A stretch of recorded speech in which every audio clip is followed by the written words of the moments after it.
ਸਤਿ ਸ਼੍ਰੀ ਅਕਾਲ। ਤੁਸੀਂ ਜੁੜੇ ਹੋਏ ਹੋ ਪੰਜਾਬੀ ਰੇਡੀਓ USA ਦੇ ਨਾਲ ਤੇ ਮੈਂ ਹਾਂ ਪ੍ਰਵੀਨ ਸ਼ਰਮਾ ਲੈ ਕੇ ਹਾਜ਼ਰ ਹਾਂ ਪ੍ਰੋਗਰਾਮ ਅਪਡੇਟ ਕੈਲੀਫੋਰਨੀਆ ਪ੍ਰੋਗਰਾਮ ਦੇ ਵਿੱਚ ਗੱਲਬਾਤ ਕਰਾਂਗੇ ਕੈਲੀਫੋਰਨੀਆ ਦੇ ਵਿੱਚ ਵਾਪਰੀਆਂ ਅਹਿਮ ਵੱਡੀਆਂ ਅਤੇ ਖਾਸ ਘਟਨਾਵਾਂ ਖਬਰਾਂ ਦੇ ਬਾਰੇ ਮੇਰੇ ਨਾਲ ਜਾਣਕਾਰੀਆਂ ਸਾਂਝੀਆਂ ਕਰਨ ਦੇ ਲਈ ਜੁੜ ਚੁੱਕੇ ਨੇ ਪੰਜਾਬੀ ਰੇਡੀਓ USA ਦੇ ਸੈਨ ਹੋਜ਼ੇ ਸਟੂਡੀਓ ਤੋਂ ਹਰਜੋਤ ਸਿੰਘ ਖਾਲਸਾ ਜੀ। ਹਰਜੋਤ ਸਿੰਘ ਜੀ ਸਤਿ ਸ਼੍ਰੀ ਅਕਾਲ, ਸਵਾਗਤ ਹੈ ਜੀ ਪ੍ਰੋਗਰਾਮ ਅਪਡੇਟ ਕੈਲੀਫੋਰਨੀਆ ਦੇ ਵਿੱਚ।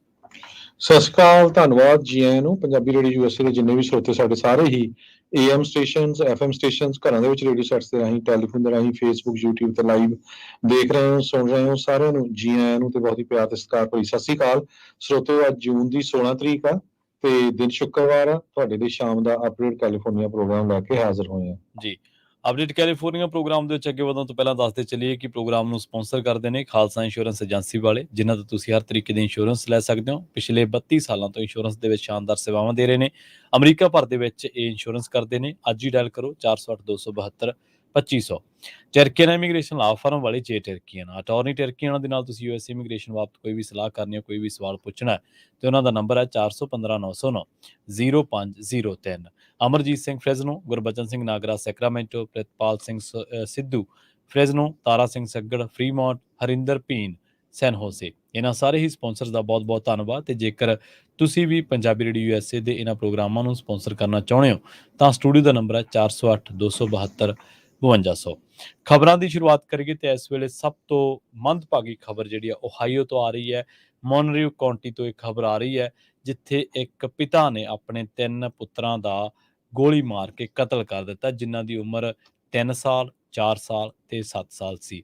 ਇਹ ਮੰਦਭਾਗੀ ਘਟਨਾ ਨੂੰ ਅੰਜਾਮ ਇਸ ਪਿਤਾ ਨੇ ਦਿੱਤਾ ਤੇ ਇਸ ਨੇ ਗੋਲੀਆਂ ਮਾਰ ਕੇ ਜਿਹੜਾ ਉਹ ਕਤਲ ਆਪਣੇ 3 ਪੁੱਤਰਾਂ ਦਾ ਕਰ ਦਿੱਤਾ। ਤੇ ਮੋਨਰੀਓ ਟਾਊਨਸ਼ਿਪ ਦੇ ਵਿੱਚ ਜਿਹੜੀ ਘਟਨਾ ਵਾਪਰੀ ਹੈ, ਚੈਡ ਡੋਇਰਮੈਨ ਨੂੰ ਜਿਹੜਾ ਉਹ ਅਰੈਸਟ ਕਰ ਲਿਆ ਗਿਆ ਤੇ ਉਹਦੇ ਤੇ ਕਤਲ ਦੇ ਚਾਰਜ ਲਾਏ ਗਏ ਨੇ। ਇਹ ਦੱਸਦੇ ਨੇ ਜਿਹੜੇ ਖੁਦ ਇਸ ਘਟਨਾ ਦੇ ਚਸ਼ਮਦੀਦ ਨੇ, ਉਹ ਹੈਗੇ ਨੇ ਹੇਜ਼ਲ ਵਾਰਨ, ਜਿਹੜੇ ਕਿ ਬੜੀ ਮਤਲਬ ਗੱਚ ਭਰੇ ਨਾਲ ਉਹਨਾਂ ਨੇ ਬੜੀ ਦੁਖੀ ਨਾਲ ਪੁਲਿਸ ਨੂੰ ਇਨਫੋਰਮ ਕੀਤਾ ਤੇ ਮੀਡੀਆ ਦੇ ਨਾਲ ਵੀ ਬਾਅਦ ਦੇ ਵਿੱਚ ਗੱਲਬਾਤ ਕੀਤੀ। ਉਹ ਕਹਿੰਦੇ ਕਿ ਸਾਨੂੰ ਯਕੀਨ ਨਹੀਂ ਹੋ ਰਿਹਾ ਕਿ ਇਹਨੇ ਆਪਣੇ 3 ਪੁੱਤਰਾਂ ਨੂੰ ਮਾਰਿਆ। ਬਾਅਦ ਦੇ ਵਿੱਚ ਜਦੋਂ ਉਹ ਕਾਲ ਲਾਉਣ ਦੇ ਵਿੱਚ ਅਸਮਰਥ ਰਹੇ ਤਾਂ ਇਹਦੀ ਹੀ ਜਿਹੜੀ ਆ ਉਹ ਜਿਹੜੀ ਕਹਿ ਸਕਦੇ ਹਾਂ ਇਹਦੀ ਸਹੇਲੀ ਦੀ ਮਦਰ ਹੈ, ਜਿਹੜੀ ਕਿ ਇਹਨਾਂ ਬੱਚਿਆਂ ਦੀ ਮਾਂ ਵੀ ਹੈ, ਉਹਨੇ ਫਿਰ ਪੁਲਿਸ ਨੂੰ ਕਾਲ ਕੀਤੀ ਤੇ ਹਾਲਾਂਕਿ ਉਹ ਵੀ ਜਿਹੜੀ ਉਦੋਂ ਨੂੰ ਜ਼ਖਮੀ ਹੋ ਚੁੱਕੀ ਸੀ। ਪੂਰੀ ਜਿਹੜੀ ਘਟਨਾ ਜੇਕਰ ਉਹਦੀ ਤਫਸੀਲ ਦੇ ਵਿੱਚ ਜਾਈਏ, ਓਹਾਈਓ ਦੇ ਮੋਨਰੀ ਟਾਊਨਸ਼ਿਪ ਦੇ ਵਿੱਚ ਸਵੇਰੇ ਇੱਕ ਹਿੰਸਕ ਜਿਹੜੀ ਆ ਉਹ ਵਾਰਦਾਤ ਵਾਪਰੀ ਹੈ, ਜਿਹਦੇ ਵਿੱਚ ਇੱਕ ਪਿਤਾ ਨੇ ਆਪਣੇ 3 ਪੁੱਤਰਾਂ ਨੂੰ ਮਾਰ ਦਿੱਤਾ। ਇਸ ਘਟਨਾ ਦੇ ਵਿੱਚ ਉਹਨਾਂ ਦੀ ਜਿਹੜੀ ਮਾਂ ਬੱਚਿਆਂ ਦੀ, ਯਾਨੀ ਕਿ ਉਸ ਦੀ ਵਾਈਫ, ਉਹ ਬੜੀ ਮੁਸ਼ਕਿਲ ਦੇ ਨਾਲ ਬਚੀ ਹੈ। ਤੇ ਜਦੋਂ ਉਸ ਨੂੰ ਗੋਲੀ ਤਾਂ ਮਾਰੀ ਗਈ ਸੀ, ਇਹ ਮੀਡੀਆਦਾਰਾਂ ਦਾ ਦਾਅਵਾ ਹੈ, ਪਰ ਉਹ ਬਚ ਗਈ ਕਿਵੇਂ ਨਾ ਕਿਵੇਂ। ਤੇ ਇਸ ਦੀ ਜਿਹੜੀ ਸਿਸਟਰ ਹੈ ਇਹਨਾਂ ਬੱਚਿਆਂ ਦੀ, ਅਲੈਕਸਿਸ ਜਿਹਦਾ ਨਾਮ ਦੱਸਿਆ ਗਿਆ, ਉਹ ਇਸ ਘਟਨਾ ਦੇ ਵਿੱਚੋਂ ਕਿਵੇਂ ਨਾ ਕਿਵੇਂ ਬਚਣ ਦੇ ਵਿੱਚ ਕਾਮਯਾਬ ਰਹੀ। ਬਾਅਦ ਦੇ ਵਿੱਚ ਇਹ ਜਿਹੜੀ ਇਹਨਾਂ ਬੱਚਿਆਂ ਦੀ ਮਾਂ ਹੈ, ਉਹਨੇ ਪੁਲਿਸ ਨੂੰ ਕਾਲ ਕੀਤੀ ਹੈ। ਇਸੇ ਮਾਮਲੇ ਦੇ ਵਿੱਚ ਚੈਡ ਡੋਇਰਮੈਨ ਨੂੰ ਜਿਹੜਾ ਉਹ ਅਰੈਸਟ ਕਰ ਲਿਆ ਗਿਆ ਤੇ ਉਹਦੇ ਤੇ ਕਤਲ ਦੇ ਜਿਹੜੇ ਚਾਰਜਸ ਨੇ ਉਹ ਲਗਾਏ ਗਏ ਨੇ। ਤੇ ਜਿਹੜੇ ਚਸ਼ਮਦੀਦ ਨੇ ਜਾਂ ਜਿਹੜੇ ਇਸ ਘਟਨਾ ਤੋਂ ਬਾਅਦ ਜਿੰਨੇ ਵੀ ਲੋਕਾਂ ਨੇ ਇਸ ਘਟਨਾ ਨੂੰ ਵੇਖਿਆ, ਉਹ ਕਹਿੰਦੇ ਸਾਨੂੰ ਸਮਝ ਨਹੀਂ ਆ ਰਿਹਾ ਸੀਗਾ ਕਿ ਇਹ ਹੋ ਕੀ ਰਿਹਾ ਤੇ ਕਿਵੇਂ ਇੱਕ ਘਰ ਦੇ ਵਿੱਚ ਇੰਨੀ ਥੋੜੇ ਸਮੇਂ ਦੇ ਵਿੱਚ ਇੰਨੀ ਵੱਡੀ ਬਰਬਾਦੀ ਜਿਹੜੀ ਹੋ ਗਈ ਹੈ। ਤੇ ਉਹ ਕਹਿੰਦੇ ਕਿ ਲੱਗਦਾ ਹੈ ਜਿਵੇਂ ਉਹ ਪਹਿਲਾਂ ਜਿਹੜਾ ਚੈਡ ਆ ਉਹ ਫਾਈਨੈਂਸ਼ੀਅਲ ਪ੍ਰੋਬਲਮਸ ਦੇ ਵਿੱਚੋਂ ਲੰਘ ਰਿਹਾ ਸੀਗਾ ਤੇ ਉਸ ਤੋਂ ਬਾਅਦ ਉਹਨੇ ਇਹ ਜਿਹੜਾ ਕਦਮ ਚੁੱਕਿਆ। ਹਾਲਾਂਕਿ ਉਹ ਸਾਰੇ ਪਰਿਵਾਰ ਨੂੰ ਹੀ ਦੱਸਦੇ ਆ ਕਿ ਮਾਰਨਾ ਚਾਹੁੰਦਾ ਸੀਗਾ, ਪਰ ਕਿਵੇਂ ਨਾ ਕਿਵੇਂ ਉਹਦੀ ਵਾਈਫ ਬਚੀ, ਜਿਹਦੇ 1 ਗੋਲੀ ਲੱਗੀ ਹੈ। ਛੋਟੇ ਬੱਚੇ ਉਹਨੂੰ ਦੇਖ ਕੇ ਜਾਂ ਤਾਂ ਭੱਜ ਨਹੀਂ ਸਕੇ ਜਾਂ ਕੁਝ ਕਰ ਨਹੀਂ ਸਕੇ, ਕਿਉਂਕਿ ਬੱਚਿਆਂ ਦੀ ਉਮਰ 4 ਸਾਲ 3 ਸਾਲ ਮਾਫ ਕਰਨਾ 4 ਸਾਲ ਤੇ 7 ਸਾਲ ਦੱਸੀ ਗਈ ਹੈ। 3 ਮੁੰਡੇ ਦੱਸੇ ਗਏ ਨੇ। ਇੱਕ ਜਿਹੜੀ ਇਹਨਾਂ ਦੀ ਵੱਡੀ ਭੈਣ ਹੈ ਅਲੈਕਸਿਸ, ਉਹ ਕਿਵੇਂ ਨਾ ਕਿਵੇਂ ਇਸ ਪੂਰੇ ਖੂਨੀ ਸਾਕੇ ਤੋਂ ਬਚਣ ਦੇ ਵਿੱਚ ਕਾਮਯਾਬ ਰਹੀ। ਬਾਅਦ ਦੇ ਵਿੱਚ ਜ਼ਖਮੀ ਹਾਲਤ ਦੇ ਵਿੱਚ ਇਹਦੀ ਜਿਹੜੀ ਘਰ ਵਾਲੀ ਹੈ, ਇਹਦੀ ਜਿਹੜੀ ਵਾਈਫ ਹੈ, ਉਹਨੇ ਜਿਹੜਾ ਪੁਲਿਸ ਨੂੰ ਫੋਨ ਕੀਤਾ ਤੇ ਫਿਰ ਪੁਲਿਸ ਨੇ ਆ ਕੇ ਚੈਡ ਡੋਇਰਮੈਨ ਨੂੰ ਜਿਹੜਾ ਉਹ ਇੱਕ ਤਰੀਕੇ ਨਾਲ ਕਹਿ ਲਈਏ ਕਿ ਅਰੈਸਟ ਕੀਤਾ ਤੇ ਉਸ ਤੋਂ ਬਾਅਦ ਘਟਨਾ ਦੀ ਜਾਂਚ ਤੋਂ ਬਾਅਦ ਇਹਦੇ ਉੱਤੇ ਮਰਡਰ ਦੇ ਜਿਹੜੇ ਕਤਲ ਦੇ ਜਿਹੜੇ ਚਾਰਜਸ ਆ ਉਹ ਲਗਾਏ ਗਏ ਨੇ। ਜੀ, ਅਗਲੀ ਖਬਰ ਵਿੱਚ ਜਿਹੜੀ ਪ੍ਰੈਜ਼ੀਡੈਂਟ ਬਾਈਡਨ ਹੁਣੀ ਕਈ ਵਾਰ ਇਦਾਂ ਦੀ ਗੱਲ ਮੂੰਹ ਤੋਂ ਕਹਿ ਦਿੰਦੇ ਆ ਵੀ ਉਹਦਾ ਕੋਈ ਤੁਕ ਨਹੀਂ ਬਣਦਾ ਹੈਗਾ। ਬਹੁਤ ਸਾਰੇ ਲੋਕ ਉਹਦਾ ਫਨ ਵੀ ਉਡਾਉਂਦੇ ਆ। ਇੱਕ ਉਹਨਾਂ ਦਾ ਏਜ ਫੈਕਟਰ ਵੀ ਆ, 80 ਸਾਲਾਂ ਦੇ ਹੋਣ ਵਾਲੇ ਆ ਉਹ। ਅੱਜ ਕਨੈਟੀਕਟ ਦੇ ਵਿੱਚ ਉਹ ਸਪੀਚ ਕਰ ਰਹੇ ਸੀ ਤੇ ਸਪੀਚ ਦੇ ਦੌਰਾਨ ਉਹਨਾਂ ਨੇ ਐਂਡ ਦੇ ਉੱਤੇ ਕਿਹਾ ਵੀ ਗੋਡ ਸੇਵ ਦਾ ਕੁਈਨ। ਸੋ ਇਹਨੂੰ ਲੈ ਕੇ ਹੁਣ ਲੋਕ ਬਹੁਤ ਮਖੌਲ ਵੀ ਉਡਾ ਰਹੇ ਆ ਵੀ ਬ੍ਰਿਟੇਨ ਦੀ ਮਹਾਰਾਣੀ ਜੋ ਸੀ ਕੁਈਨ ਐਲਿਜ਼ਾਬੈਥ II ਉਹ ਸਤੰਬਰ ਮਹੀਨੇ 'ਚ ਮਰ ਗਈ ਸੀ ਤੇ ਹੁਣ ਕਿੰਗ ਚਾਰਲਸ III ਹੈਗੇ ਆ ਉਸ ਥਰੋਨ ਦੇ ਉੱਤੇ। ਤੇ ਉਹ ਕਹਿੰਦੇ ਵੀ ਪ੍ਰੈਜ਼ੀਡੈਂਟ ਜਦੋਂ ਲੈਕਚਰ ਦੇ ਰਿਹਾ ਸੀ ਨੈਸ਼ਨਲ ਸੇਫਰ ਕਮਿਊਨਿਟੀ ਸਮਿਟ ਜੋ ਹੋ ਰਹੀ ਸੀ ਵੈਸਟ ਹਾਰਟਫੋਰਡ ਦੇ ਵਿੱਚ, ਤੇ ਉੱਥੇ ਉਹਨਾਂ ਨੇ ਐਂਡ ਦੇ ਵਿੱਚ ਇਹ ਕਿਹਾ ਵੀ ਗੋਡ ਸੇਵ ਦਾ ਕੁਈਨ। ਸੋ ਉਹਦੇ ਨਾਲ ਹੁਣ ਲੋਕ ਫੇਰ ਇੱਕ ਵਾਰੀ ਕਹਿੰਦੇ ਆ ਵੀ ਪ੍ਰੈਜ਼ੀਡੈਂਟ ਨੇ ਇੱਕ ਪਾਸੇ ਅਨਾਉਂਸ ਵੀ ਕੀਤਾ ਵੀ ਅਗਲੀਆਂ ਇਲੈਕਸ਼ਨਾਂ 'ਚ ਫੇਰ ਲੜਨ ਜਾ ਰਹੇ ਆ, ਪਰ ਅੱਜ ਦੀ ਡੇਟ ਦੇ ਵਿੱਚ ਉਹਨਾਂ ਨੂੰ ਇਹ ਨਹੀਂ ਪਤਾ ਲੱਗਦਾ ਵੀ ਉੱਥੇ ਹੁਣ ਕੁਈਨ ਨਹੀਂ ਹੈਗਾ, ਹੁਣ ਰਾਜਾ ਹੈਗਾ ਆ। ਸੋ ਇਹ ਕਾਫੀ ਜਿਹੜੀ ਆ ਗੱਲਬਾਤ ਜਿਹੜੀ ਇਦਾਂ ਦੀ ਹੁੰਦੀ ਆ ਜਦੋਂ ਕਿਤੇ ਨਾ ਕਿਤੇ ਹਰ ਈਵੈਂਟ ਤੇ ਉਹਨਾਂ ਨੂੰ ਵਾਪਰ ਜਾਂਦੀ ਆ। ਸੋ ਇਹਦੇ ਨਾਲ ਡੈਮੋਕ੍ਰੈਟਿਕ ਜੋ ਪਾਰਟੀ ਆ ਉਹਦੇ ਵਿੱਚ ਕਈ ਲੋਕ ਅਪਸੈਟ ਹੁੰਦੇ ਆ, ਕਹਿੰਦੇ ਵੀ ਪ੍ਰੈਜ਼ੀਡੈਂਟ ਜੋ ਬਾਈਡਨ ਹੋਣੀ ਦੀ ਏਜ ਕਾਫੀ ਜ਼ਿਆਦਾ ਹੈ, ਉਹਨਾਂ ਨੂੰ ਅਗਲੀ ਇਲੈਕਸ਼ਨ ਦੇ ਵਿੱਚ ਨਹੀਂ ਲੜਨਾ ਚਾਹੀਦਾ। ਤੇ ਇਹ ਅੱਜ ਦੀ ਜਿਹੜੀ ਆ ਖਬਰ ਪ੍ਰੈਜ਼ੀਡੈਂਟ ਜੋ ਬਾਈਡਨ ਹੋਣਾ ਦੀ ਆ। ਜੀ ਬਿਲਕੁਲ, ਜਦੋਂ ਇੰਨੇ ਉੱਚੇ ਅਹੁਦੇ ਤੇ ਬੈਠਾ ਬੰਦਾ ਤੇ ਇੰਨੀ ਜਿਹੜੀ ਆ ਹੌਲੀ ਗੱਲ ਜਾਂ ਇੰਨੇ ਭੁਲੇਖੇ ਵਾਲੀ ਗੱਲ ਕਰ ਜਾਵੇ ਤਾਂ ਉਹ ਬਿਲਕੁਲ ਉਸ ਚੀਜ਼ ਦੀ ਚਰਚਾ ਹੋਣੀ ਹੈ। ਤੇ ਇਹ ਗੱਲ ਛੋਟੀ ਨਹੀਂ ਹੈ, ਅਮਰੀਕਨ ਪ੍ਰੈਜ਼ੀਡੈਂਟ ਦੇ ਆਖੇ ਬੋਲ ਨੇ ਤੇ ਇਹ ਛੋਟੀ ਗੱਲ ਨਹੀਂ ਹੈ। ਰੁੱਖ ਅਗਲੀ ਖਬਰ ਦਾ ਕਰਦੇ ਹਾਂ, ਪ੍ਰੈਸਕੋਟ ਐਰੀਜ਼ੋਨਾ ਦਾ। ਐਰੀਜ਼ੋਨਾ ਦੇ ਵਿੱਚ ਇੱਕ ਟੈਕਸਾਂ ਦੇ ਰਹਿਣ ਵਾਲੇ ਬੰਦੇ ਨੂੰ ਜਿਹੜਾ ਬੀਅਰ ਹੈ, ਜਿਹੜਾ ਰਿਚ ਹੈ, ਉਹਨੇ ਮਾਰ ਦਿੱਤਾ ਹੈ ਤੇ ਉਹ ਇਹਨੂੰ ਖਾ ਰਿਹਾ ਸੀਗਾ, ਹਾਲਾਂਕਿ ਜਿਉਂਦੇ ਨੂੰ ਹੀ ਖਾ ਰਿਹਾ ਸੀਗਾ।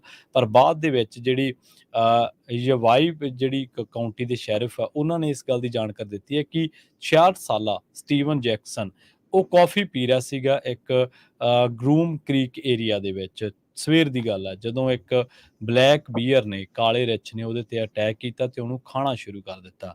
ਜਿਵੇਂ ਹੀ ਇਸ ਬੰਦੇ ਨੇ ਚੀਕਾਂ ਮਾਰੀਆਂ ਤਾਂ ਇੱਕ ਗਵਾਂਢੀ ਜਿਹੜਾ ਉਹਨੇ ਚੀਕਾਂ ਸੁਣੀਆਂ ਤੇ ਉਹ ਬਾਹਰ ਆਇਆ। ਉਹਨੇ ਬਥੇਰਾ ਰੌਲਾ ਪਾਇਆ, ਕਾਰਾਂ ਦੇ ਹਾਰਨ ਵਜਾਏ, ਪਰ ਇਹ ਜਿਹੜਾ ਬੀਅਰ ਹੈ, ਇਹ ਜਿਹੜਾ ਰਿੱਛ ਹੈ, ਇਹਨੇ ਜਿਹੜਾ ਉਸ ਦਾ ਸਟੀਵ ਜੈਕਸਨ ਦਾ ਖਹਿੜਾ ਨਹੀਂ ਛੱਡਿਆ ਤੇ ਉਹਨੂੰ ਉਸੇ ਤਰ੍ਹਾਂ ਖਾਣਾ ਜਾਰੀ ਰੱਖਿਆ। ਜਿਵੇਂ ਹੀ ਇਸ ਨੇ ਰੌਲਾ ਪਾਇਆ ਤਾਂ ਹੋਰ ਗੁਆਂਢੀ ਕੇ ਨਿਕਲੇ ਤੇ ਇੱਕ ਗੁਆਂਢੀ ਨੇ ਫਿਰ ਬਾਅਦ ਦੇ ਵਿੱਚ ਆ ਕੇ ਜਿਹੜਾ ਬੀਅਰ ਨੂੰ ਰੋਕਣ ਵਾਸਤੇ ਉਹਦੇ ਗੋਲੀ ਮਾਰ ਦਿੱਤੀ। ਜਦੋਂ ਗੋਲੀ ਮਾਰੀ ਤੇ ਉਹ ਜਿਹੜਾ ਬੀਅਰ ਆ ਉਹ ਥਾਂ ਡੈੱਡ ਹੋ ਗਿਆ। ਪਰ ਜਦੋਂ ਉਹਨੂੰ ਪੁਲਿਸ ਪਹੁੰਚੀ ਉੱਥੇ ਤਾਂ ਉਹ ਕਹਿੰਦੇ ਕਿ ਉਹ ਦੋਨੇ ਜਾਣੇ ਮਾਰੇ ਗਏ ਸੀ। ਜਿਹੜਾ ਕਾਲਾ ਰਿੱਛ ਆ ਉਹ ਵੀ ਮਰਿਆ ਪਿਆ ਸੀ ਤੇ ਜਿਹੜਾ ਸਟੀਵ ਜੈਕਸਨ ਹੈ ਉਹ ਵੀ ਇਸ ਹਮਲੇ ਦੇ ਵਿੱਚ ਮਾਰਿਆ ਗਿਆ। ਸੋ ਉਹਨਾਂ ਨੇ ਕਿਹਾ ਕਿ ਇਹ ਜਿੱਥੇ ਬੈਠਾ ਸੀ ਸਟੀਵ ਜੈਕਸਨ ਉਹ ਜੰਗਲੀ ਏਰੀਆ ਜਿਹੜਾ ਉਹਨੂੰ ਕਿਹਾ ਜਾਂਦਾ ਤੇ ਅਕਸਰ ਉੱਥੇ ਜੰਗਲੀ ਜਾਨਵਰ ਜਿਹੜੇ ਆ ਉਹ ਇੱਧਰ ਆਉਣ ਵਾਲੇ ਲੋਕਾਂ ਤੇ ਹਮਲਾ ਕਰ ਦਿੰਦੇ ਆ। ਹੁਣ ਜਿਹੜਾ ਇਸ ਮਾਮਲੇ ਦੇ ਵਿੱਚ ਅਗਲੀ ਜਿਹੜੀ ਖਬਰ ਆ ਉਹ ਇਹ ਹੈ, ਅਗਲੀ ਜਿਹੜੀ ਅਪਡੇਟ ਹੈ ਕਿ ਹਾਲੇ ਤੱਕ ਇਸ ਮਾਮਲੇ ਤੋਂ ਬਾਅਦ, ਇਸ ਘਟਨਾ ਵਾਪਰਨ ਤੋਂ ਬਾਅਦ ਜਿਹੜਾ ਉਹਦੀ ਪਰਿਵਾਰ ਆ ਜਿਹੜਾ ਉਹ ਕਿਤੇ ਹੋਰ ਰਹਿੰਦਾ, ਇਸ ਸਟੇਟ ਤੋਂ ਬਾਹਰ ਰਹਿੰਦਾ ਤੇ ਉਹਨਾਂ ਨੂੰ ਹਲੇ ਨੋਟੀਫਾਈ ਜਿਹੜਾ ਉਹ ਨਹੀਂ ਕੀਤਾ ਗਿਆ। ਹਾਲਾਂਕਿ ਉਹਨਾਂ ਨੇ ਕਿਹਾ ਕਿ ਅਸੀਂ ਉਹਨਾਂ ਦੀ ਜਿਹੜੀ ਆਇਡੈਂਟੀ ਆ ਉਹ ਲੱਭ ਕੇ ਤੇ ਉਹਨਾਂ ਤੱਕ ਰਾਬਤਾ ਜਿਹੜਾ ਉਹ ਕਰ ਲਿਆ, ਪਰ ਕੁਝ ਮੀਡੀਆਦਾਰਾਂ ਦਾ ਮੰਨਣਾ ਹੈ ਕਿ ਇਹਨਾਂ ਨੂੰ ਹਲੇ ਨੋਟੀਫਾਈਡ ਨਹੀਂ ਕੀਤਾ ਗਿਆ। ਕੁਝ ਲਿਖ ਰਹੇ ਨੇ ਕਿ ਨੋਟੀਫਾਈਡ ਕੀਤਾ ਗਿਆ। ਦੀ Arizona game and fish department ਨੇ ਇਹ ਗੱਲ ਕਹੀ ਹੈ ਕਿ ਜਿਹੜਾ ਇਹ ਐਨੀਮਲ ਸੀਗਾ ਇਹ ਮੇਲ ਸੀਗਾ, ਕਾਲੇ ਰੰਗ ਦਾ ਸੀਗਾ ਤੇ ਇਹ 6.5 ਸਾਲਾਂ ਦੇ ਦਰਮਿਆਨ 6 ਤੋਂ 7 ਦੇ ਦਰਮਿਆਨ ਜਿਹੜਾ ਉਹ ਹੋ ਸਕਦਾ। ਤੇ ਜਦੋਂ ਉਹ ਕੌਫੀ ਪੀ ਰਿਹਾ ਸੀਗਾ ਸਟੀਵ ਜੈਕਸਨ, ਉਦੋਂ ਇਸ ਕਾਲੇ ਰਿੱਛ ਨੇ ਜਿਹੜਾ ਉਹਨੂੰ ਪਿੱਛੋਂ ਹਮਲਾ ਕਰ ਦਿੱਤਾ, ਉਹਨੂੰ ਬੁਰੀ ਤਰ੍ਹਾਂ ਦੇ ਨਾਲ ਫੜ ਕੇ ਧਰਤੀ ਤੇ ਮਾਰਿਆ। ਉਸ ਤੋਂ ਬਾਅਦ ਉਹਨੇ ਚੀਕਾਂ ਮਾਰੀਆਂ, ਲੋਕਾਂ ਨੇ ਆਵਾਜ਼ਾਂ ਸੁਣੀਆਂ, ਉਹਦੇ ਗੁਆਂਢੀ ਬਾਹਰ ਨਿਕਲੇ, ਉਹਨਾਂ ਨੇ ਕਾਰਾਂ ਦੇ ਹਾਰਨ ਤੱਕ ਵਜਾਏ, ਪਰ ਸਟੀਵ ਜੈਕਸਨ ਨੂੰ ਬਚਾਇਆ ਨਹੀਂ ਜਾ ਸਕਿਆ। ਬਾਅਦ ਦੇ ਵਿੱਚ ਇੱਕ ਬੰਦੇ ਨੇ ਬੰਦੂਕ ਕੱਢੀ ਤੇ ਉਹਨੇ ਜਿਹੜਾ ਰਿੱਛ ਹੈ ਇਹਨੂੰ ਗੋਲੀ ਮਾਰੀ, ਪਰ ਇਹਨੂੰ ਗੋਲੀ ਮਾਰਨ ਦੇ ਬਾਵਜੂਦ ਰਿੱਛ ਉੱਥੇ ਮਰ ਗਿਆ। ਪਰ ਜਦੋਂ ਪੁਲਿਸ ਉੱਥੇ ਪਹੁੰਚੀ ਤਾਂ ਪੁਲਿਸ ਕਹਿੰਦੀ ਕਿ ਜੈਕਸਨ ਤੇ ਇਹ ਕਾਲਾ ਰਿੱਛ ਜਿਹੜੇ ਦੋਨੇ ਉੱਥੇ ਥਾਂ ਤੇ ਮ੍ਰਿਤਕ ਪਾਏ ਗਏ ਆ। ਜੀ ਅਗਲੀ ਖਬਰ ਜਿਹੜੀ ਫੈਡਰਲ ਰਿਜ਼ਰਵ ਬੋਰਡ ਇਹ ਸੋਚ ਰਿਹਾ ਕਿ ਯੂਐਸ ਇਸ ਰਿਸੈਸ਼ਨ ਤੋਂ ਬਚ ਸਕਦਾ ਹੈਗਾ। ਇਕਨੋਮਿਕ ਰੈਜ਼ਿਲੀਅੰਸ ਇੱਕ ਦੇਖਿਆ ਜਾਵੇ ਤਾਂ ਗੁੱਡ ਨਿਊਜ਼ ਆ ਪ੍ਰੈਜ਼ੀਡੈਂਟ ਜੋ ਬਾਈਡਨ ਉਹਨਾਂ ਦੇ, ਕਿਉਂਕਿ ਉਹ ਜਿਸ ਇਲੈਕਸ਼ਨ ਕੈਂਪੇਨ ਦੇ ਵਿੱਚ ਰੀ-ਇਲੈਕਸ਼ਨ ਕੈਂਪੇਨ ਦੇ ਵਿੱਚ ਜਾ ਰਿਹਾ ਹੈ ਇਹ ਬੜੀ ਟਫ ਹੋਣੀ ਹੈਗੀ ਆ, ਖਾਸ ਕਰਕੇ ਇਕਨੋਮੀ ਨੂੰ ਲੈ ਕੇ। ਫੈਡਰਲ ਰਿਜ਼ਰਵ ਬੋਰਡ ਨੇ ਇਸ ਵਾਰੀ ਤਾਂ ਇੰਟਰਸਟ ਰੇਟ ਨਹੀਂ ਵਧਾਇਆ, ਪਰ ਕਹਿੰਦੇ 2 ਵਾਰੀ ਹੋਰ ਇੰਟਰਸਟ ਰੇਟ ਵੱਧ ਸਕਦਾ ਹੈਗਾ ਆ ਸਾਲ ਦੇ ਐਂਡ ਤੋਂ ਪਹਿਲਾਂ ਪਰ ਹੋ ਸਕਦਾ ਜੋ ਇਹ ਅਮਾਊਂਟ ਆ ਇਹ ਬੜਾ ਘੱਟ ਹੋਵੇ, ਮੇਬੀ ਕੁਆਟਰ ਬੇਸਿਸ ਪੁਆਇੰਟ ਹਰ ਵਾਰੀ। ਸੋ ਜੋ ਫੈਡਰਲ ਰਿਜ਼ਰਵ ਬੋਰਡ ਆ ਉਹ ਪ੍ਰੈਡਿਕਟ ਕਰ ਰਿਹਾ ਵੀ 1% ਗਰੋਥ ਹੀ ਹੋਊਗੀ ਇਸ ਸਾਲ। ਸੋ ਕਾਫੀ ਸਲੋ ਹੈਗਾ, ਤੇ ਇਹ ਬੈਕਫਾਇਰ ਕਰ ਸਕਦੀ ਆ। ਇਨਫਲੇਸ਼ਨ ਬਹੁਤ ਹਾਰਡ ਆ 2% ਤੇ ਲੈ ਕੇ ਆਉਣਾ, ਜਾਂ ਇਸ ਤੋਂ ਵੀ ਘੱਟ। ਪਰ ਪਾਵਲ ਹੁਣੀ ਸੁਜੈਸਟ ਕੀਤਾ ਕਿ ਜੌਬ ਮਾਰਕੀਟ ਇਹ ਸਾਰਾ ਕੁਝ ਉਹਦੇ ਤੇ ਡਿਪੈਂਡ ਕਰਦਾ ਹੈਗਾ, ਇਕਨੋਮੀ, ਕਿਉਂਕਿ ਜੌਬ ਮਾਰਕੀਟ ਹਜੇ ਵੀ ਬਹੁਤ ਸਟਰੋਂਗ ਹੈਗੀ ਆ। ਸੋ ਉਹ ਕਹਿੰਦੇ ਵੀ ਅਸੀਂ ਪੂਰਾ ਜਿਹੜਾ ਜ਼ੋਰ ਲਾ ਰਹੇ ਹਾਂ ਵੀ ਇਨਫਲੇਸ਼ਨ ਨੂੰ 2% ਤੇ ਲਿਆਂਦਾ ਜਾਵੇ, ਤੇ ਦੇਖਦੇ ਹਾਂ ਵੀ ਕਦ ਤੱਕ ਆਉਂਦਾ। ਪਰ ਵੈਸੇ ਲੋਕਾਂ ਦਾ ਜਿਹੜਾ ਧੂੰਆਂ ਆ ਉਹ ਇਨਫਲੇਸ਼ਨ ਨੇ ਜਿਹਦੇ ਵਿੱਚ ਪ੍ਰਾਈਸਿਸ ਬਹੁਤ ਹਾਈ ਆ, ਕਾਫੀ ਜ਼ਿਆਦਾ ਧੂੰਆਂ ਕੱਢਿਆ ਹੋਇਆ ਹੈਗਾ ਆ। ਗੋਲਡਮੈਨ ਸੈਕਸ ਨੇ ਡਾਊਨਗ੍ਰੇਡ ਕੀਤਾ ਹੈਗਾ ਲਾਈਕਲੀਹੁੱਡ ਆਫ ਰਿਸੈਸ਼ਨ ਦਾ। ਬਹੁਤ ਸਾਰੀਆਂ ਯੂਐਸ ਦੀਆਂ ਕੰਪਨੀਆਂ ਵੀ ਕਹਿ ਰਹੀਆਂ ਵੀ ਸ਼ਾਇਦ ਰਿਸੈਸ਼ਨ ਨਾ ਆਵੇ, ਪਰ ਇਹ ਆਉਣ ਵਾਲੇ ਥੋੜੇ ਦਿਨਾਂ ਦੇ ਵਿੱਚ ਪਤਾ ਚੱਲੂਗਾ ਕਿ ਰਿਸੈਸ਼ਨ ਆ ਰਿਹਾ ਜਾਂ ਨਹੀਂ। ਜੀ, ਅਗਲੀ ਖਬਰ ਦੇ ਵੱਲ ਵਧੀਏ ਤੇ ਅਗਲੀ ਖਬਰ ਸੈਕਰਾਮੈਂਟੋ ਤੋਂ ਹੈ। ਜੂਲੀ ਹਾਰਡਿੰਗ ਜਿਹੜੇ ਕਿ ਕੈਲੀਫੋਰਨੀਆ ਹਾਈਵੇ ਪੈਟਰੋਲ ਦੇ ਕੈਪਟਨ ਸੀਗੇ ਯੂਬਾ ਸਟਰ ਏਰੀਏ ਦੇ ਵਿੱਚ, ਉਹਨਾਂ ਦੀ ਲਾਸ਼ ਮਿਲੀ ਹੈ ਟਨੇਸੀ ਦੇ ਵਿੱਚ। ਸੈਟਰਡੇ ਦੀ ਗੱਲ ਹੈ ਜਦੋਂ ਉਹਨਾਂ ਦੀ ਲਾਸ਼ ਮਿਲੀ ਹੈ। 1 ਮਹੀਨਾ ਪਹਿਲਾਂ ਹੀ ਉਹਨਾਂ ਦੇ ਜਿਹੜੇ ਪਤੀ ਨੇ ਮਾਈਕਲ ਹਾਰਡਿੰਗ, ਇਹਨਾਂ ਨੂੰ ਗੋਲੀ ਮਾਰ ਦਿੱਤੀ ਗਈ ਸੀ ਕੈਂਟਕੀ ਦੇ ਵਿੱਚ। ਤੇ ਹੁਣ ਜਿਹੜੇ ਸੈਕਰਾਮੈਂਟੋ ਕਾਉਂਟੀ ਸ਼ੈਰਿਫ ਦੇ ਆਫਿਸ ਨੇ ਇਹ ਗੱਲ ਦੀ ਜਾਣਕਾਰੀ ਦਿੱਤੀ ਹੈ ਕਿ ਇਸ ਮਾਮਲੇ ਦੇ ਵਿੱਚ ਥਾਮਸ ਫਰੈਂਕਿਸ ਓਡੋਨਲ ਇਹਨੂੰ ਅਰੈਸਟ ਕੀਤਾ ਗਿਆ ਵਾ। ਇਹ 60 ਸਾਲਾਂ ਦਾ ਦੱਸਿਆ ਗਿਆ ਤੇ ਇਹਦੀ ਜਿਹੜੀ ਉਮਰ ਹੈ 60 ਸਾਲ ਦੱਸੀ ਗਈ ਹੈ ਤੇ ਇਹ ਨਾਪਾ ਵੈਲੀ ਦਾ ਜਿਹੜਾ ਉਹ ਰਹਿਣ ਵਾਲਾ ਦੱਸਿਆ ਗਿਆ। ਸੈਕਰਾਮੈਂਟੋ ਕਾਉਂਟੀ ਜੇਲ੍ਹ ਦੇ ਵਿੱਚ ਇਹਨੂੰ ਭੇਜ ਦਿੱਤਾ ਗਿਆ ਤੇ ਉਸ ਤੋਂ ਬਾਅਦ ਇਹ ਬੰਦਾ ਸੈਕਰਾਮੈਂਟੋ ਇੰਟਰਨੈਸ਼ਨਲ ਏਅਰਪੋਰਟ ਤੇ ਜਿਹੜਾ ਉਹ ਫੜਿਆ ਗਿਆ ਤੇ ਇਹਦੇ ਕਨੈਕਸ਼ਨ ਜਿਹੜੇ ਆ ਉਹ ਇਸ ਗੱਲ ਦਾ ਖਦਸ਼ਾ ਸ਼ੱਕ ਜਿਹੜਾ ਉਹ ਪ੍ਰਗਟਾਇਆ ਜਾ ਰਿਹਾ ਕਿ ਮਾਈਕਲ ਹਾਰਡਿੰਗ ਜਿਹੜੇ ਕਿ ਜੂਲੀ ਹਾਰਡਿੰਗ ਦੇ ਪਤੀ ਸਨ, ਜਿਨ੍ਹਾਂ ਨੂੰ ਕੈਂਟਕੀ ਦੇ ਵਿੱਚ ਗੋਲੀ ਮਾਰੀ ਗਈ ਸੀ, ਉਹਦੇ ਕਤਲ ਦੇ ਨਾਲ ਇਹਦੇ ਜਿਹੜੇ ਆ ਸਬੰਧ ਆ। ਅਥਾਰਟੀਜ਼ ਹਲੇ ਇਨਵੈਸਟੀਗੇਟ ਕਰ ਰਹੀਆਂ ਨੇ ਪੂਰੇ ਮੈਟਰ ਨੂੰ, ਡੈਥ ਨੂੰ, ਪਰ ਪਹਿਲੀਆਂ ਦੇ ਵਿੱਚ ਹੀ ਜਿਹੜਾ ਉਹ ਇਸ ਮਾਮਲੇ ਦੇ ਵਿੱਚ ਇਹਨੂੰ ਗ੍ਰਿਫਤਾਰ ਕੀਤਾ। ਸ਼ੱਕ ਪ੍ਰਗਟਾਇਆ ਜਾ ਰਿਹਾ ਸੀਗਾ ਕਿ ਇਹਨਾਂ ਨੂੰ ਜਿਹੜਾ ਕਿਸੇ ਰੰਜਿਸ਼ ਦੇ ਚੱਲਦਿਆਂ ਜਿਹੜਾ ਉਹ ਮਾਰਿਆ ਗਿਆ। ਪਰ ਪੁਲਿਸ ਨੂੰ ਇੱਕ ਲੀਡ ਮਿਲੀ ਸੀ। ਪੁਲਿਸ ਨੂੰ ਇਹ ਪਤਾ ਲੱਗਿਆ ਸੀਗਾ ਕਿ ਜੂਲੀ ਨੇ ਆਪਣੇ ਖਾਤੇ ਦੇ ਵਿੱਚੋਂ 73,000 ਰੁਪਈਆ ਜਿਹੜਾ ਕਢਵਾਇਆ ਸੀਗਾ ਤੇ ਇਹ ਜਿਹੜਾ $73,000 ਮਾਫ ਕਰਨਾ $73,000 ਜਿਹੜਾ ਕਢਵਾਇਆ ਸੀਗਾ ਤੇ ਇਹਦੇ ਵਿੱਚ ਮਾਈਕਲ ਨੂੰ ਪਤਾ ਨਹੀਂ ਸੀਗਾ। ਬੈਂਕ ਆਫ ਵੈਸਟ ਦਾ ਜਿਹੜਾ ਇਹ ਖਾਤਾ ਸੀਗਾ, ਜਿਹੜੀ ਪੁਲਿਸ ਨੇ ਜਾਂਚ ਕੀਤੀ ਹੈ। ਤੇ ਇਹਦੇ ਵਿੱਚ ਬਾਅਦ ਦੇ ਵਿੱਚ ਇਸ ਮਸਲੇ ਦੇ ਵਿੱਚ ਹੁਣ ਥਾਮਸ ਫਰੈਂਕਿਸ ਜਿਹੜਾ ਡੋਨਲ ਹੈ ਉਹ ਕਿਵੇਂ ਇਨਵੋਲਵ ਆ, ਉਹਦੀ ਕੀ ਇਨਵੋਲਵਮੈਂਟ ਹੈ, ਕਿ ਉਹਦੀ ਕੋਈ ਪੁਰਾਣੀ ਰੰਜਿਸ਼ ਚੱਲ ਰਹੀ ਸੀ ਮਾਈਕਲ ਦੇ ਨਾਲ। ਪਰ ਜਿਵੇਂ ਜੂਲੀ ਹਾਰਡਿੰਗ ਦੀ ਲਾਸ਼ ਮਿਲਦੀ ਹੈ ਤਾਂ ਕੈਲੀਫੋਰਨੀਆ ਪੁਲਿਸ ਇਸ ਨੂੰ ਹੋਰ ਪਾਸਿਆਂ ਤੋਂ ਵੀ ਜਿਹੜਾ ਉਹ ਮਾਫ ਕਰਨਾ ਕੈਲੀਫੋਰਨੀਆ ਦੀ ਜਿਹੜੀ ਹਾਈਵੇ ਪੈਟਰੋਲ ਹੈ ਜਿਨ੍ਹਾਂ ਨੂੰ ਇਹ ਬੋਡੀ ਮਿਲੀ ਹੈ, ਤਾਂ ਉਸ ਤੋਂ ਬਾਅਦ ਜਿਹੜਾ ਸੈਕਰਾਮੈਂਟੋ ਕਾਉਂਟੀ ਸ਼ੈਰਿਫ ਹੈ ਉਹਨਾਂ ਨੇ ਕਿਹਾ ਕਿ ਅਸੀਂ ਹੋਰਨਾਂ ਪੱਖਾਂ ਤੋਂ ਵੀ ਇਸ ਮਸਲੇ ਦੀ ਜਾਂਚ ਨੂੰ ਜਿਹੜਾ ਉਹ ਕਰ ਰਹੇ ਹਾਂ। ਜੀ ਕੈਲੀਫੋਰਨੀਆ ਦੇ ਆਫੀਸ਼ੀਅਲਸ ਨੇ ਇਹ ਬੇਨਤੀ ਕੀਤੀ ਆ ਯੂਐਸ CIS ਨੂੰ ਵੀ ਜੋ ਮਾਈਗ੍ਰੈਂਟਸ ਫਲੋਰੀਡਾ ਤੋਂ ਫਲੋਨ ਕੀਤੇ ਗਏ ਸੀ ਜਿਹਨਾਂ ਨੂੰ ਉਡਾਇਆ ਗਿਆ ਸੀ, ਸੈਕਰਾਮੈਂਟੋ ਪਹੁੰਚਾਇਆ ਗਿਆ ਸੀ, ਉਹਨਾਂ ਨੂੰ ਕ੍ਰਾਈਮ ਵਿਕਟਿਮਸ ਦੇ ਅੰਡਰ ਜੋ ਵੀਜ਼ਾ ਦਿੱਤਾ ਜਾਵੇ। 36 ਦੇ ਕਰੀਬ ਮਾਈਗ੍ਰੈਂਟਸ ਨੂੰ ਸੈਕਰਾਮੈਂਟੋ ਦੇ ਵਿੱਚ ਛੱਡਿਆ ਗਿਆ ਸੀ ਫਲੋਰੀਡਾ ਦੇ ਕੰਟਰੈਕਟਰਸ ਵੱਲੋਂ। ਇਹ ਕੈਲੀਫੋਰਨੀਆ ਦੇ ਅਟਾਰਨੀ ਜਨਰਲ ਰੌਬ ਪੁਆਂਟਾ ਹੁਣੀ ਦੱਸਿਆ ਹੈ। ਟੈਕਸਸ ਦੇ ਗਵਰਨਰ ਗ੍ਰੈਗ ਐਪਰਟ ਨੇ ਵੀ ਅਨਾਉਂਸ ਕੀਤਾ ਕਿ ਉਸਨੇ ਮਾਈਗ੍ਰੈਂਟਸ ਦੀ ਇੱਕ ਬੱਸ ਭਰੀ ਹੋਈ ਲਾਸ ਐਂਜਲਸ ਨੂੰ ਭੇਜੀ ਸੀਗੀ, ਜਿਹਦੇ ਵਿੱਚ 42 ਦੇ ਕਰੀਬ ਉਹ ਮਾਈਗ੍ਰੈਂਟ ਹੈਗੇ ਆ। ਸੋ ਇਹਦੇ ਸੰਬੰਧ ਦੇ ਵਿੱਚ ਗੈਬਨ ਨਿਊਸਮ ਉਹਨਾਂ ਨੇ ਇਹ ਇੱਕ ਜੋ ਜਾਰੀ ਕੀਤੀ ਹੈ ਸਟੇਟਮੈਂਟ, ਉਹਦੇ ਵਿੱਚ ਉਹਨਾਂ ਨੇ ਇਹ ਕਿਹਾ ਵੀ ਸਾਰੇ ਬੰਦੇ ਕ੍ਰਾਈਮ ਦੇ ਵਿਕਟਮ ਆ, ਇਹਨਾਂ ਨੂੰ ਧੱਕੇ ਨਾਲ ਇੱਥੇ ਭੇਜਿਆ ਗਿਆ। ਸੋ ਇਹ ਜੋ ਯੂ ਵੀਜ਼ਾ ਹੁੰਦਾ ਉਹਦੇ ਲਈ ਕੁਆਲੀਫਾਈ ਕਰਦੇ ਹੈਗੇ, ਇਹਨਾਂ ਨੂੰ ਉਹ ਵੀਜ਼ਾ ਅਪਲਾਈ ਕਰਨਾ ਚਾਹੀਦਾ ਹੈਗਾ ਹੈ। ਜੀ, ਅਗਲੀ ਖਬਰ ਦੇ ਵੱਲ ਵਧੀਏ ਤੇ ਸਾਊਥ ਸੈਕਰਾਮੈਂਟੋ ਤੋਂ ਇਹ ਖਬਰ ਆ ਰਹੀ ਹੈ ਜਿੱਥੇ ਇੱਕ ਡੈੱਡ ਬੋਡੀ ਮਿਲੀ ਹੈ। ਇਸ ਬੰਦੇ ਦੀ ਜਿਹੜੀ ਡੈੱਡ ਬੋਡੀ ਮਿਲੀ ਆ ਉਹ 6100 ਬਲਾਕ ਜਿਹੜਾ ਮੈਕ ਰੋਡ ਆ ਉੱਥੇ ਮਿਲੀ ਆ, ਅਪਾਰਟਮੈਂਟ ਦੇ ਲਾਗੇ ਮਿਲੀ ਆ। ਪੁਲਿਸ ਦਾ ਕਹਿਣਾ ਹੈ ਕਿ ਵੈਸਟ ਬਾਉਂਡ ਮੈਕ ਰੋਡ ਦੇ ਉੱਤੇ ਜਿਹੜਾ ਇਲਾਕਾ ਵਾ ਉੱਥੇ ਇਸ ਬੰਦੇ ਦੀ ਸ਼ੱਕੀ ਹਾਲਾਤਾਂ ਦੇ ਵਿੱਚ ਜਿਹੜੀ ਡੈੱਡ ਬੋਡੀ ਆ ਉਹ ਮਿਲੀ ਆ, ਪਰ ਹਾਲੇ ਤੱਕ ਇਸ ਬੰਦੇ ਦੀ ਜਿਹੜੀ ਆਇਡੈਂਟੀਟੀ ਆ ਉਹ ਸ਼ੇਅਰ ਨਹੀਂ ਕੀਤੀ ਪੁਲਿਸ ਨੇ। ਪਰ ਦੱਸਿਆ ਗਿਆ ਕਿ ਪੁਲਿਸ ਨੂੰ ਤਕਰੀਬਨ ਸਵੇਰੇ 4 ਕੁ ਵਜੇ ਇਹ ਦੱਸਿਆ ਗਿਆ ਸੀਗਾ ਕਿ ਇੱਕ ਜ਼ਖਮੀ ਹਾਲਤ ਦੇ ਵਿੱਚ ਬੰਦਾ ਪਿਆ। ਬਾਅਦ ਦੇ ਵਿੱਚ ਪਤਾ ਲੱਗਿਆ, ਪੁਲਿਸ ਨੇ ਜਦੋਂ ਜਾ ਕੇ ਜਾਂਚ ਕੀਤੀ ਤਾਂ ਉਹ ਬੰਦਾ ਜਿਉਂਦਾ ਨਹੀਂ ਸੀ, ਮ੍ਰਿਤਕ ਸੀਗਾ। ਪਰ ਪੁਲਿਸ ਨੂੰ ਇਹ ਚੀਜ਼ ਦਾ ਜ਼ਰੂਰ ਉੱਥੇ ਜਾ ਕੇ ਪਤਾ ਲੱਗਿਆ ਕਿ ਉਹਦੇ ਸਰੀਰ ਤੇ ਕਾਫੀ ਸੱਟਾਂ ਜਿਹੜੀਆਂ ਨੇ ਉਹ ਲੱਗੀਆਂ ਹੋਈਆਂ ਸੀਗੀਆਂ। ਪੁਲਿਸ ਹੁਣ ਇਸ ਮਾਮਲੇ ਦੀ ਜਾਂਚ ਕਰ ਰਹੀ ਹੈ। ਜੀ ਜੀ ਬਿਲਕੁਲ।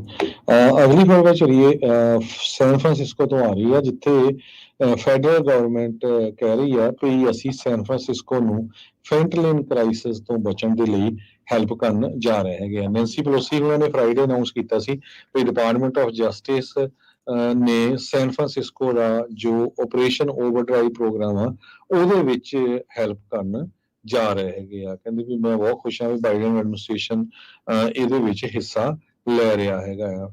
ਫੈਂਟਲਿਨ ਦੇ ਨਾਲ ਬਹੁਤ ਜ਼ਿਆਦਾ ਮੌਤਾਂ ਦੀ ਗਿਣਤੀ ਵੱਧ ਰਹੀ ਆ। ਮਈ ਦੇ ਵਿੱਚ 63 ਲੋਕਾਂ ਦੀ ਮੌਤ ਹੋਈ ਹੈਗੀ ਆ ਜੋ ਫੈਂਟਲਿਨ ਯੂਜ਼ ਕਰਕੇ ਜਿਨ੍ਹਾਂ ਦਾ ਇਹ ਮੌਤ ਹੋਈ ਆ। ਤੇ ਇਸੇ ਤਰ੍ਹਾਂ ਪੁਲਿਸ ਚੀਫ ਬਿਲ ਸਕਾਟ ਉਹਨਾਂ ਨੇ ਕਿਹਾ ਵੀ ਹੋਰ ਵੀ ਜੋ ਫੈਡਰਲ ਲਾ ਇਨਫੋਰਸਮੈਂਟ ਦੇ ਰਿਸਪੌਂਸ ਆ ਅਸੀਂ ਉਹਨਾਂ ਦਾ ਧੰਨਵਾਦ ਕਰਦੇ ਹੈਗੇ ਆ। ਪਿਛਲੇ ਦਿਨਾਂ 'ਚ ਤੁਹਾਨੂੰ ਯਾਦ ਹੋਊਗਾ 4.2 ਕਿਲੋ ਫੈਂਟਲਿਨ ਸੈਨ ਫਰਾਂਸਿਸਕੋ ਦੀ ਸਟਰੀਟ ਤੋਂ ਫੜੀ ਗਈ ਸੀ। 92 ਦੇ ਕਰੀਬ ਫੈਲਨੀ ਅਰੈਸਟ ਵੀ ਹੋਏ ਸੀ। ਜੀ ਇੱਕ ਪਾਸੇ ਕਹਿੰਦੇ ਨੇ ਕਿ ਜਿਹੜੀ ਟੈਕ ਇੰਡਸਟਰੀ ਉਹਦੇ ਵਿੱਚ ਮੈਸਿਵ ਪੱਧਰ ਤੇ ਜਿਹੜੇ ਵੱਡੇ ਪੱਧਰ ਤੇ ਲੇ ਆਫ ਹੋ ਰਹੇ ਨੇ। 2022 ਦੇ ਵਿੱਚ ਲੇ ਆਫ ਹੋ ਰਹੀਆਂ ਸਨ, 2023 ਦੇ ਵਿੱਚ ਵੀ ਜਾਰੀ ਰਹੀਆਂ। ਪਰ ਕਹਿੰਦੇ ਕਿ ਜਿਹੜੇ ਬੇ ਏਰੀਆ ਉੱਥੇ ਜੌਬ ਮਾਰਕੀਟ ਜਿਹੜੀ ਆ ਉਹ ਪਹਿਲਾਂ ਨਾਲੋਂ ਸਟਰੋਂਗ ਹੋਈ ਹੈ। ਜੇਕਰ ਐਜ਼ ਕੰਪੈਰੀਜ਼ਨ ਅਪ੍ਰੈਲ ਦੇ ਮਹੀਨੇ ਤੇ ਮਈ ਦੇ ਮਹੀਨੇ ਜਿਹੜੀਆਂ ਜੌਬ ਨੇ ਉਹ ਜ਼ਿਆਦਾ ਮਿਲੀਆਂ ਨੇ ਲੋਕਾਂ ਨੂੰ। ਤੇ ਇੱਕ ਵਾਰ ਮੁੜ ਤੋਂ ਜਿਹੜੀਆਂ ਬੇਸ਼ੱਕ ਮਾਰਚ ਮਹੀਨੇ ਦੇ ਵਿੱਚ 4400 ਜੌਬ ਜਿਹੜੀ ਉਹ ਚਲੀ ਗਈ ਸੀ, ਪਰ ਬਾਵਜੂਦ ਇਸ ਦੇ ਇੱਕ ਵਾਰ ਫਿਰ ਤੋਂ ਅਪ੍ਰੈਲ ਮਹੀਨੇ ਤੇ ਮਈ ਮਹੀਨੇ ਦੇ ਵਿੱਚ ਜੌਬ ਜਿਹੜੀਆਂ ਨੇ ਦੁਬਾਰਾ ਕ੍ਰੀਏਟ ਹੋਈਆਂ ਨੇ। ਦੀ ਮਰਕਰੀ ਨਿਊਜ਼ ਦੇ ਹਵਾਲੇ ਦੇ ਨਾਲ ਅਸੀਂ ਇਹ ਖਬਰ ਜਿਹੜੀ ਉਹ ਕਰ ਰਹੇ ਹਾਂ। ਤੇ ਇੱਥੇ ਇਹ ਵੀ ਦੱਸਿਆ ਗਿਆ ਹੈ ਕਿ ਜਿਹੜਾ US bureau of labour statics ਹੈਗਾ, ਉਹਨੇ ਬੇ ਏਰੀਏ ਦੇ ਵਿੱਚ ਇਹ ਦੱਸਿਆ ਹੈ ਕਿ ਮਈ ਦੇ ਵਿੱਚ 10,400 ਪੋਜੀਸ਼ਨਸ ਜਿਹੜੀਆਂ ਨੇ ਉਹ ਭਰੀਆਂ ਗਈਆਂ ਨੇ। ਤੇ ਇਸੇ ਤਰ੍ਹਾਂ 12,400 ਜਿਹੜੀਆਂ ਸੀਗੀਆਂ ਉਹ ਅਪ੍ਰੈਲ ਦੇ ਵਿੱਚ ਜਿਹੜੀਆਂ ਖਾਲੀ ਹੋਈਆਂ ਸੀਗੀਆਂ। ਮਈ ਦੇ ਵਿੱਚ ਫਿਰ 4700 ਪੋਜੀਸ਼ਨਸ ਜਿਹੜੀਆਂ ਨੇ ਉਹ ਵਧੀਆਂ ਨੇ ਨਵੀਆਂ। ਸੈਨ ਫਰਾਂਸਿਸਕੋ ਸੈਨ ਮਾਂਟੀਓ ਰੀਜਨ ਦੇ ਵਿੱਚ 3600 ਜੌਬਸ ਨਵੀਆਂ ਹੋਈਆਂ ਨੇ। ਸੈਂਟਾ ਕਲਾਰਾ ਕਾਉਂਟੀ ਦੇ ਵਿੱਚ 1400 ਜਿਹੜੀਆਂ ਨੇ। ਤੇ ਖਾਸ ਕਰਕੇ ਇਹਦੇ ਵਿੱਚ ਛੱਡਿਆ ਗਿਆ ਜਿਹੜੀਆਂ ਇਸ ਰੀਜਨ ਦੇ ਵਿੱਚ ਵੱਡੀਆਂ ਕੰਪਨੀਆਂ ਨੇ ਗੂਗਲ, ਫੇਸਬੁੱਕ, ਇਹਨਾਂ ਤੋਂ ਇਲਾਵਾ ਹੋਰ ਕੰਪਨੀਆਂ ਨੇ ਜਿਹੜੀਆਂ ਨੇ ਇਹ ਨਵੀਆਂ ਜੌਬਸ ਜਿਹੜੀਆਂ ਨੇ ਕ੍ਰੀਏਟ ਕੀਤੀਆਂ ਨੇ। ਤੇ ਇਹਦੇ ਵਿੱਚ ਇਹ ਕਿਹਾ ਜਾ ਰਿਹਾ ਕਿ ਬੇ ਏਰੀਆ ਕਰੋਨਾ ਵਾਇਰਸ ਤੋਂ ਬਾਅਦ 2020 ਤੋਂ ਬਾਅਦ ਬੇ ਏਰੀਏ ਦੇ ਵਿੱਚ ਇੰਨੀ ਵੱਡੀ ਪੱਧਰ ਤੇ ਕਹਿ ਲਓ ਜਾਂ ਕਹਿ ਲਓ ਕਿ ਇਹ ਜਿਹੜਾ ਰੁਜ਼ਗਾਰ ਹੈ ਇੱਕ ਵਾਰੀ ਮਈ ਤੇ ਅਪ੍ਰੈਲ 2023 ਦੇ ਵਿੱਚ ਦੁਬਾਰਾ ਕਰੋਨਾ ਵਾਇਰਸ ਤੋਂ ਜਿਹੜੇ ਪਹਿਲਾਂ ਦੇ ਹਾਲਾਤ ਸੀਗੇ ਉੱਥੋਂ ਦੇ ਪੱਧਰ ਤੱਕ ਉੱਥੋਂ ਦੇ ਪੱਧਰ ਨੂੰ ਜਿਹੜਾ ਉਹ ਛੂਹ ਹੈ। ਇੱਥੇ ਇਹ ਦੱਸਦੇ ਚੱਲੀਏ ਕਿ ਇਸ ਵੇਲੇ ਜਿਹੜਾ US bureau of labour statistics the data ਹੈ ਉਹਦੇ ਵਿੱਚ ਇਹ ਗੱਲ ਕਹੀ ਗਈ ਹੈ ਕਿ 12 ਮਹੀਨਿਆਂ ਦੇ ਜੇਕਰ ਕੰਪੈਰੀਜ਼ਨ ਦੇ ਉੱਤੇ ਡਾਟੇ ਉੱਤੇ ਪਾਈਏ ਆਪਾਂ ਨਜ਼ਰ ਮਾਰੀਏ ਤਾਂ 5.2% ਜਿਹੜਾ ਉਹ ਜੌਬਸ ਕ੍ਰੀਏਸ਼ਨ ਦੇ ਵਿੱਚ ਇਨਕਰੀਜ਼ ਦੇਖਿਆ ਗਿਆ। ਮਤਲਬ ਕਿ 5.2% ਜਿਹੜੀਆਂ ਜੌਬਸ ਨੇ ਉਹ ਨੌਕਰੀਆਂ ਨੇ ਉਹਨਾਂ ਦੇ ਵੱਧ ਮੌਕੇ ਪ੍ਰਾਪਤ ਹੋਏ ਨੇ ਤੇ ਇਹ ਜ਼ਿਆਦਾ ਨੌਕਰੀਆਂ ਜਿਹੜੀਆਂ ਇੰਨੇ % ਦੇ ਵਿੱਚ ਲੋਕਾਂ ਨੂੰ ਮਿਲੀਆਂ ਨੇ। ਜੀ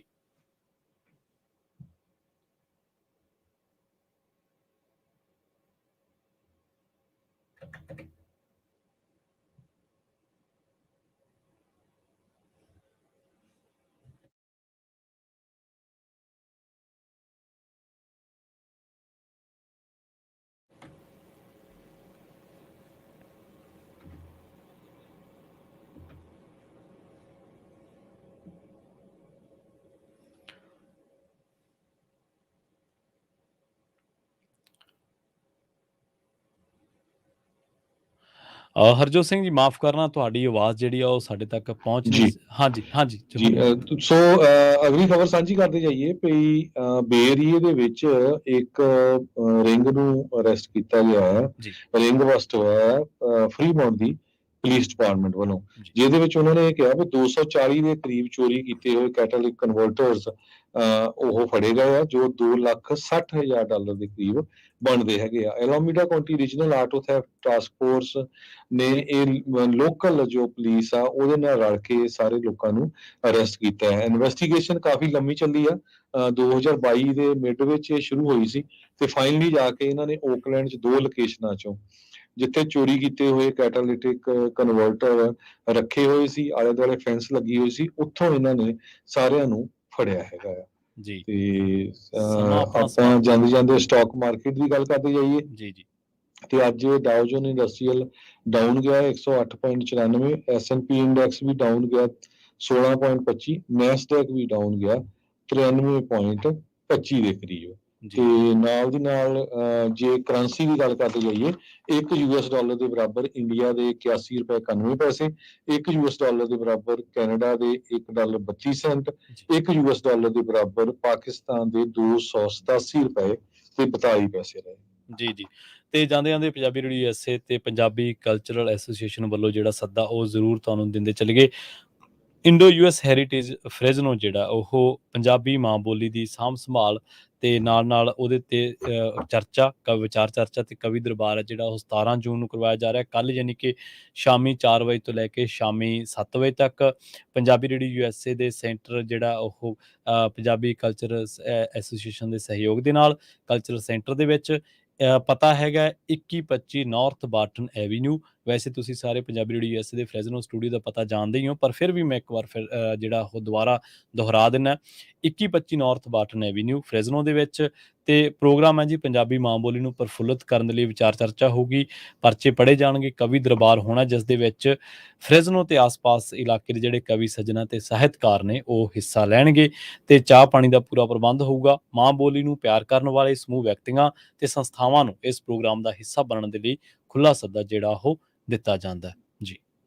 ਸੋ ਇੱਥੇ ਹੀ ਆਪਾਂ ਸਰੋਤਿਆਂ ਤੋਂ ਇਜਾਜ਼ਤ ਲੈਂਦੇ ਹਾਂ। ਮੇਰੇ ਹਰਜੋਤ ਸਿੰਘ ਵੱਲੋਂ ਤੇ ਪ੍ਰਵੀਨ ਸ਼ਰਮਾ ਵੱਲੋਂ ਤੁਹਾਨੂੰ ਸਾਰਿਆਂ ਨੂੰ ਬਹੁਤ ਹੀ ਪਿਆਰ ਤੇ ਸਤਿਕਾਰ ਭਰੀ ਸਤਿ ਸ੍ਰੀ ਅਕਾਲ ਤੇ ਸੁਣਦੇ ਰਹੋ ਪੰਜਾਬੀ ਰੇਡੀਓ USA।